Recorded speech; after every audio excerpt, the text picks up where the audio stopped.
Hello and welcome back to the Common Colt Podcast. The Colts Podcast is real takes and no clickbait. I'm Josh Hudgens, joined by Dan Hertzler. What's up, Dan?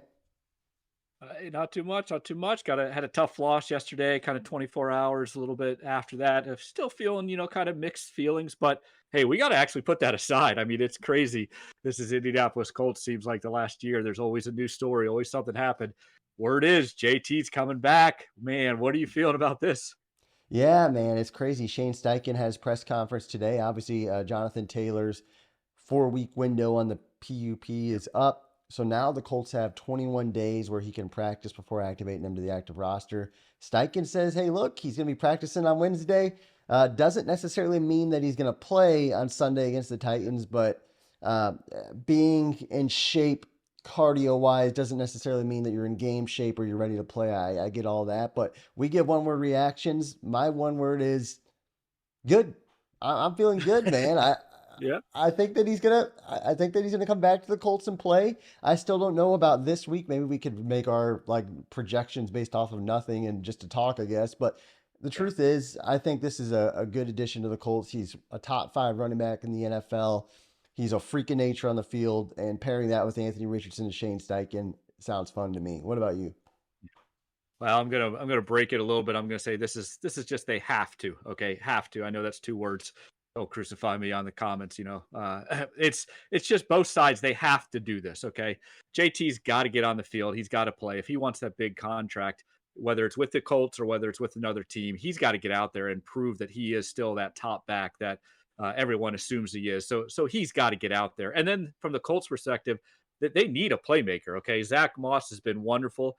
Huge surprise, really good running back, but he's not JT. Okay, he doesn't have that explosiveness. He doesn't have that kind of home run hitting power that JT does. And now all of a sudden you put JT with AR, and then you use Zach Moss kind of as a two-way back kind of thing. You really potentially could move into a high level kind of caliber offense. So both sides have to get this done. They have to play nice. I think that's what you saw with Shane Steichen today. I think he was just doing a lot of coach speak, a lot of play nice, and I think that's what's going to happen. I think the next few stories you're going to hear is how the locker room's excited to have him back, how JT's excited to be back. Whether he plays this Sunday or not, that's still up in the air. But this is just a have to move by both sides. Yeah, Shane even said that, hey, Jonathan's excited to be back with his Yeah. teammates, and you think about it, uh, it's felt like things were starting to shift a little bit over the last few weeks. I know that what was it, 2 3 weeks ago, Steichen kind of went out of his way to say that after the PUP designation's over with, that Taylor's gonna be back with the team, and sure enough, here he is. And Chris Ballard said they're not giving up on Jonathan Taylor.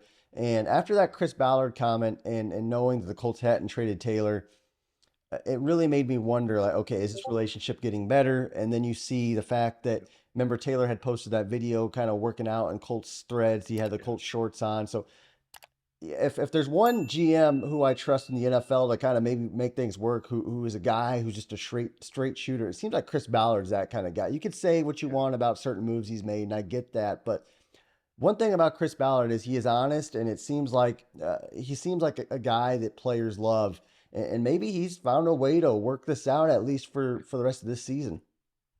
Well, and one of the things, I think happens more in locker rooms than what we, the common fans, realize is that players kind of had a code where you don't talk about people in contract negotiations. If someone's holding out, that's their business. They need to go get their bag. They need to go get their money.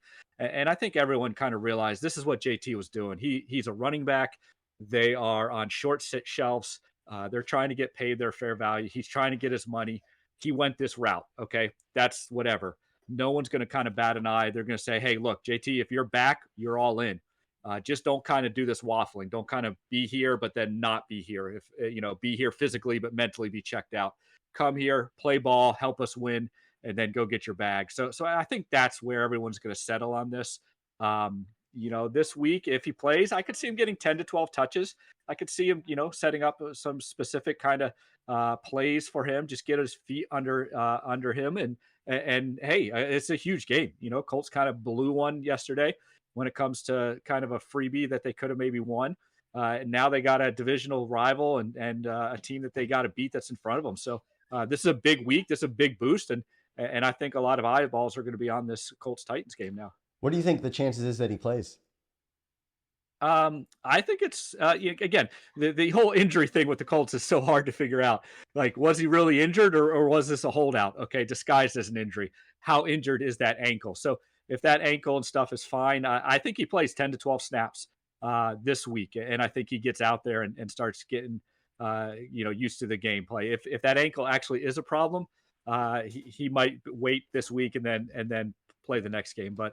I think today I'm going to lean more that he's actually going to play this Sunday. Yeah, I think honestly, I kind of thought it was just a holdout disguise. The Colts maybe being nice to him, trying to keep him healthy for a trade or something for the whole PUP designation. So personally, I think he does play. I don't think he's going to start, like you said, 5, 10, 12 plays, because at the end of the day, it's not like Trey Sermon was doing anything for the Colts. So if Moss is toting 20 carries and Taylor comes in and adds a little spice to the offense, why not? Especially sometimes players who get injured, they're just not in shape at all. It seems like JT's really been, I mean, he's in decent shape based on just some reports. I remember like week 1, Ian Rappaport had tweeted out that he could pass a physical. I mean, we've been hearing for a while that the guy's healthy. So I think he plays. I don't think he starts, and we start seeing him get worked back in, man, and that's great for the Colts' short-term success. And like you said, a huge game against the Titans. This game has big-time division implications. And he's gonna play well. To expect him to play well because again, he's playing for that contract. So this is again, the Colts played hardball with him. It kind of sucks for JT. I get that. I feel before him, but it's kind of the way the NFL is. But this is a really nice spot for the Colts to be 2-2, getting JT back, helping AR like that, and a motivated JT to go get that contract. This is good news, and this is good things that we're hearing, and I'm excited for it. Guys, let us know what you think in the comments. Obviously, subscribe to our channel. We're so close to 2,000. We're really pushing to it. If you guys can join us and get us there, that would be awesome. Thanks again for watching the Common Colt Podcast, and we hope you guys have a great day.